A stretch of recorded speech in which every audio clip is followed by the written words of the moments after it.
A paz do Senhor, queridos. Estamos iniciando mais uma videoaula subsídio de seu canal EBD Fácil e Motivadora.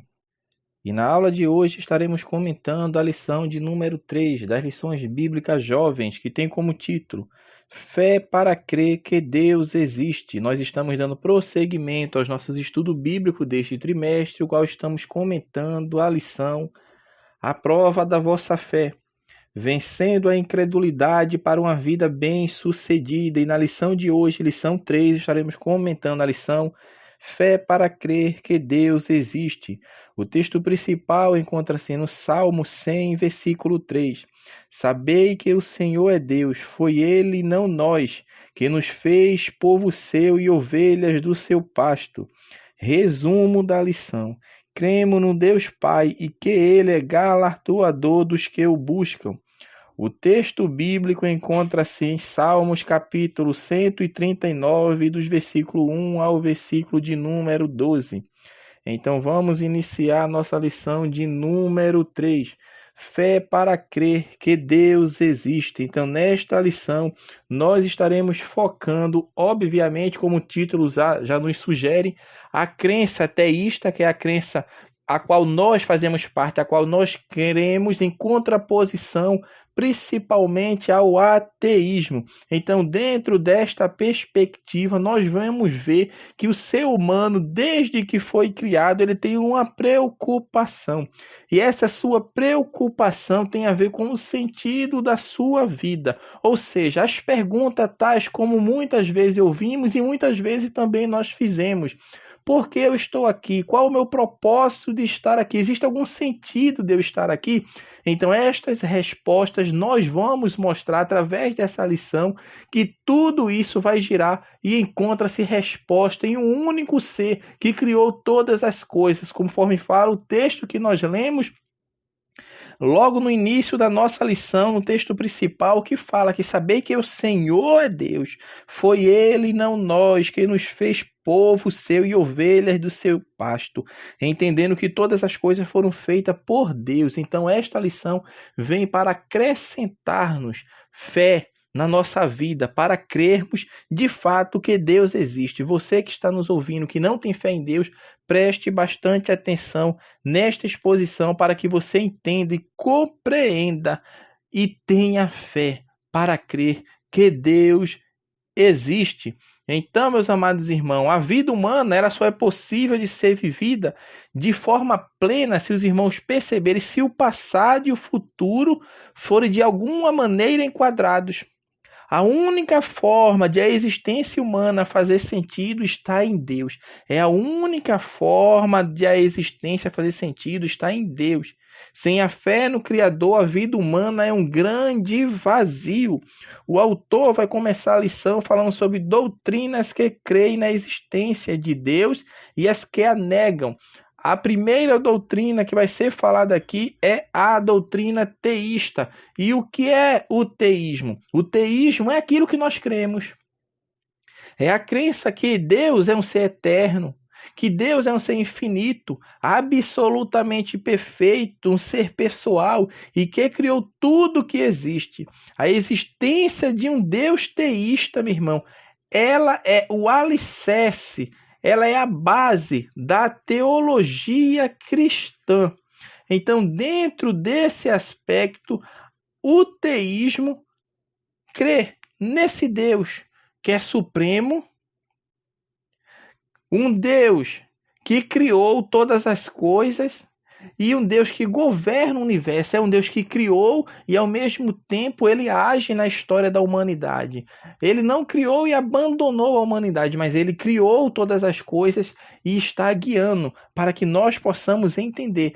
O teísmo é diferente do deísmo. O autor da lição não vai falar do deísmo. O deísmo diz que Deus criou todas as coisas, é um Deus soberano, supremo, eterno, sim, mas criou e abandonou tudo para que as coisas aconteçam conforme as escolhas humanas, sem interferência nenhuma de Deus na parte da história do ser humano, na vida do ser humano, em todos os aspectos naturais. Mas o teísta não.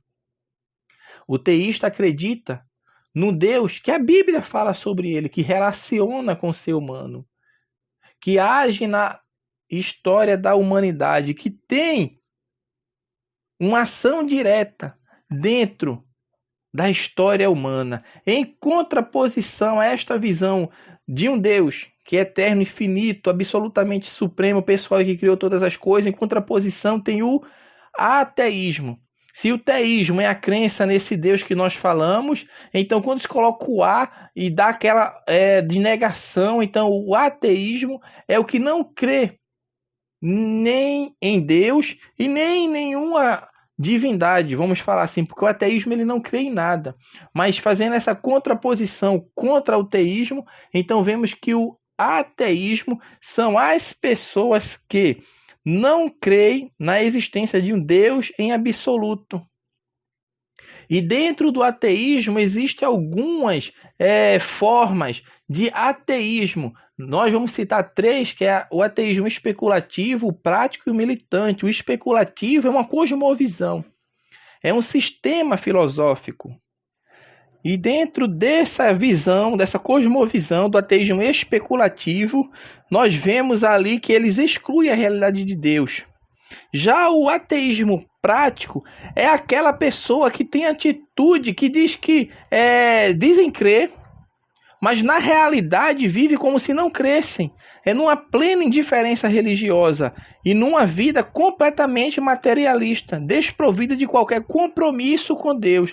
É o ateísmo prático. Eles vivem, dizem que até creem, mas na realidade vive como se não existisse um Deus. Ateísmo prático. O ateísmo militante é aquele que é o ateísmo ativo. É o ateísta agressivo. É o ateísta que declara guerra intelectual contra Deus e procura construir uma atitude antirreligiosa e uma aberta antiteologia. Um exemplo do ateísmo militante é o ateísmo marxista. O ateísta marxista é um ateísta militante, meu irmão. Ele critica a religião sobre todos os pontos de vista e em todas as épocas da história, indicando as vias e os meios para derrotá-lo definitivamente. Então são essas 3 formas de ateísmo. O autor vai encerrar o primeiro ponto falando sobre uma argumentação clara. Neste ponto aqui, o autor vai agora falar sobre a visão teísta. Neste ponto, ele vai mostrar que o Deus do teísmo, ele é conhecido por meio de uma argumentação clara, que é o tópico deste último subtópico aqui. Ele vai falar, então, da imanência de Deus e da sua transcendência, conforme o teísmo mostra, ensina, que é o que está preconizado nas Sagradas Escrituras. Imanência, meu irmão, é Deus agindo por meios naturais, não se restringindo apenas aos eventos milagrosos, não, mas age por meio da vida humana, nas suas habilidades em meio à criação, ou seja, é um Deus que se relaciona com as suas criaturas, com os seus filhos, com a natureza, com a história da humanidade. Então é a imanência de Deus. Mas ao mesmo tempo que Deus é imanente, se relaciona, age na história, ele é um Deus transcendente. E transcendente quer dizer isso mesmo, que Deus é infinitamente maior do que qualquer coisa criada. Mesmo depois de o homem ser redimido, aceitá-lo e confessá-lo e aceitar a Cristo como seu Salvador, de maneira nenhuma o ser humano nunca chegará a ser Deus, nunca chegará a ser Deus. E justamente isso é a transcendência de Deus. Ele é maior do que todas as suas coisas criadas. E a diferença entre isto que nós estamos falando é qualitativa. E por conta dessa diferença entre Deus e os seres humanos e por conta do pecado, a salvação ela não é uma conquista do esforço humano, mas um ato da graça de Deus. Unicamente um ato da graça de Deus. O autor prossegue falando e vai falar o que cremos a respeito de Deus. Nós cremos que Deus é eterno. Nós agora vamos falar dos atributos de Deus. Que atributos são estes? Nós dividimos no estudo sistemático de atributos divinos. Tem os atributos divinos comunicáveis e os atributos divinos incomunicáveis. Os atributos divinos comunicáveis são aqueles que os seres humanos conseguem expressar. Ou seja, o ser humano consegue amar, porque Deus amou. Então, Deus passou esse atributo também para o ser humano. O ser humano tem capacidade de amar, o ser humano tem capacidade de raciocinar, o ser humano tem algumas vontades, algumas capacidades intelectuais, que tudo isso foi os atributos divinos que de Deus passou para o ser humano. Então esses atributos foram comunicáveis. São aquilo que é inerente a Deus, mas também é inerente ao ser humano. O ser humano hoje ele ama, o ser humano ele pensa, o ser humano hoje ele fala, ele é um ser pessoal, porque foram atributos de Deus comunicáveis para o ser humano. Neste ponto aqui da lição, o autor vai falar dos atributos incomunicáveis de Deus. E que atributos são esses? São os atributos que são exclusivamente de Deus. São os atributos que são inerentes a Deus, não foram comunicáveis ao ser humano, ou seja, são os atributos incomunicáveis. O primeiro atributo é que Deus é eterno. O ser humano ele não é eterno.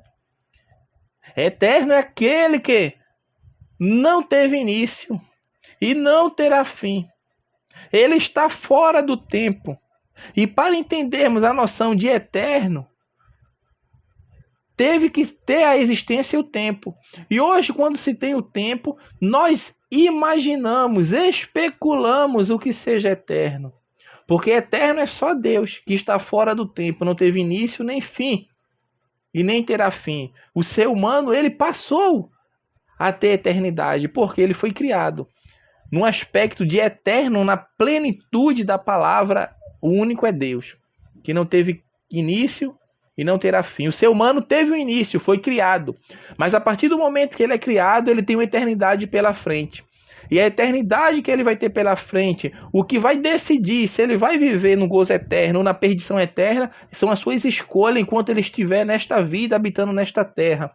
Que é a antessala da eternidade. A minha escolha aqui vai influenciar no meu futuro eterno, se com Deus ou sem Deus. Então cremos sim que Deus é um Deus eterno, que criou todas as coisas pelo poder da sua palavra. Por isso o autor aos Hebreus nos fala de forma clara. Pela palavra de Deus nós cremos que o mundo foram criado.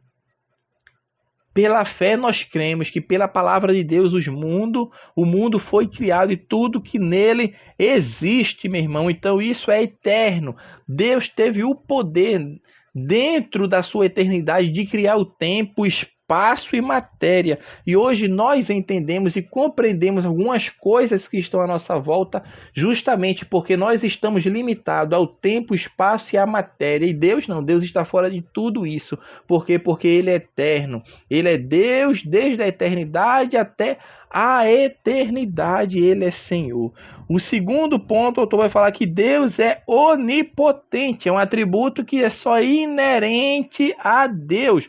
Por isso, quando Jó estava passando pelo seu momento de calamidade, Deus olha para Jó e começa a interrogá-lo, que onde estava tu, Jó, quando eu fundava a terra? Onde estava tu quando eu colocava os alicerces do universo? E Jó não sabe responder. E no final ele compreende que bem sei eu que tu podes todas as coisas e nenhum dos teus pensamentos pode ser entendido. Por quê?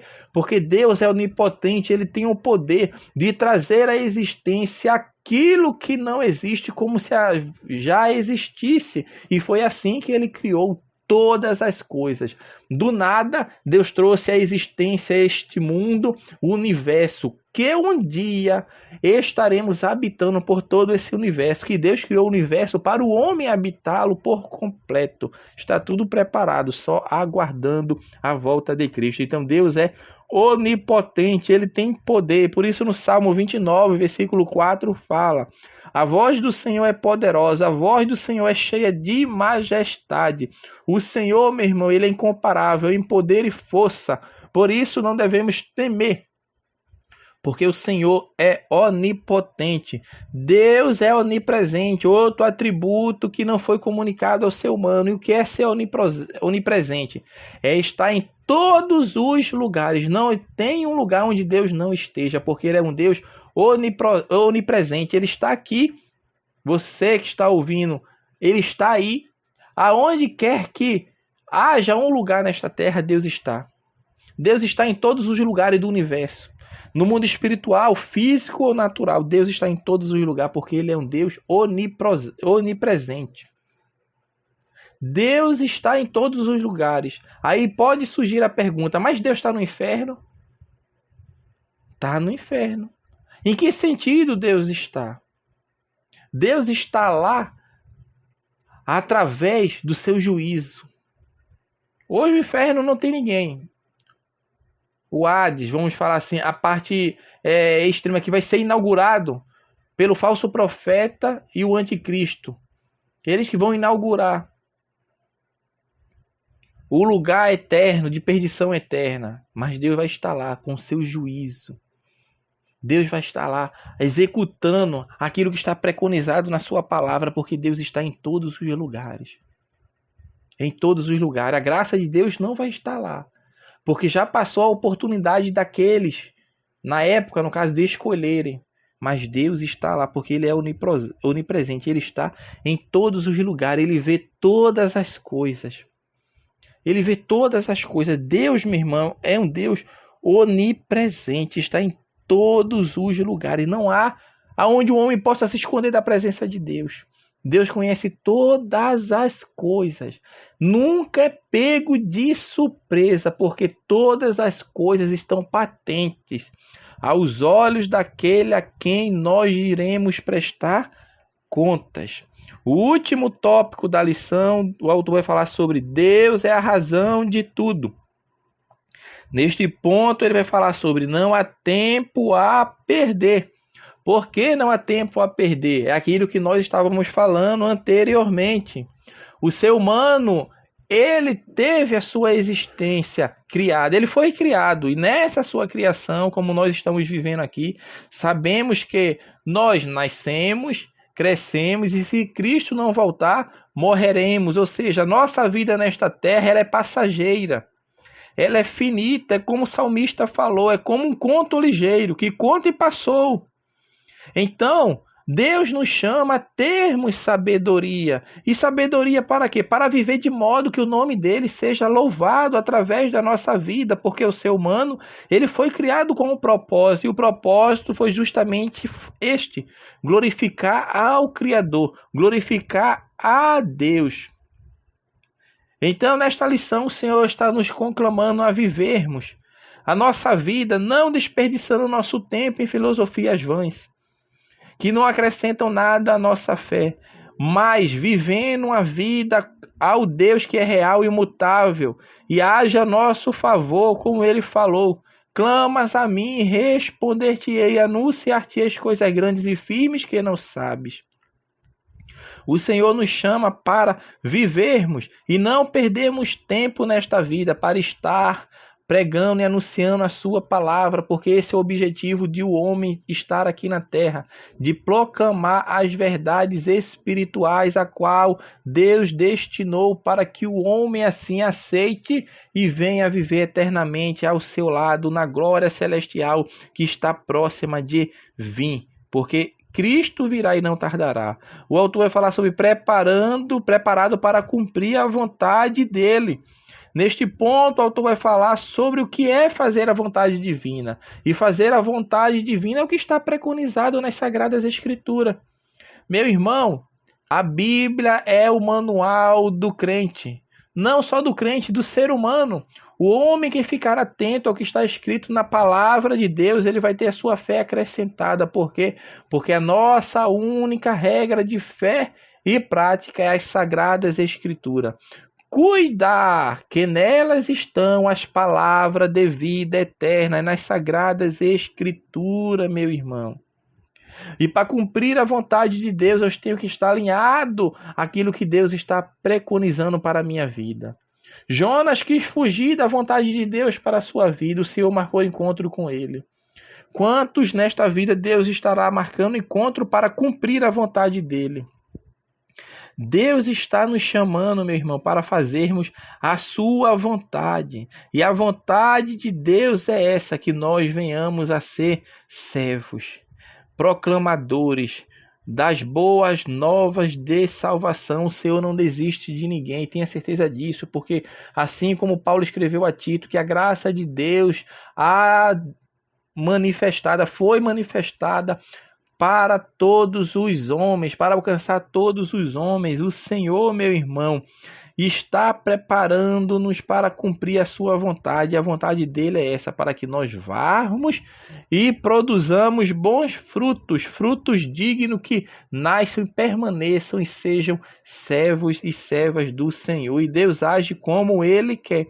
Muitas vezes nós não entendemos como a vontade divina vai se fazer presente em nossa vida como comando, mas é como Cristo falou: o que eu faço hoje você não entende, mas vai entender lá na frente, porque era um tempo determinado para todas as coisas debaixo do céu. Então nós devemos apenas fazer a vontade dele, não questionando, não querendo saber por quê e para quê, mas entendemos que a vontade dele é boa, perfeita e agradável, e quando nós estamos cientes disso, estamos fazendo com que a glória dele seja manifestada a todos os homens. Então, assim, nós estamos encerrando mais uma lição deste trimestre, lição de número 3 das lições bíblicas jovens. Fé para crer que Deus existe. Que Deus abençoe os irmãos e até a nossa próxima aula, se assim o Senhor permitir.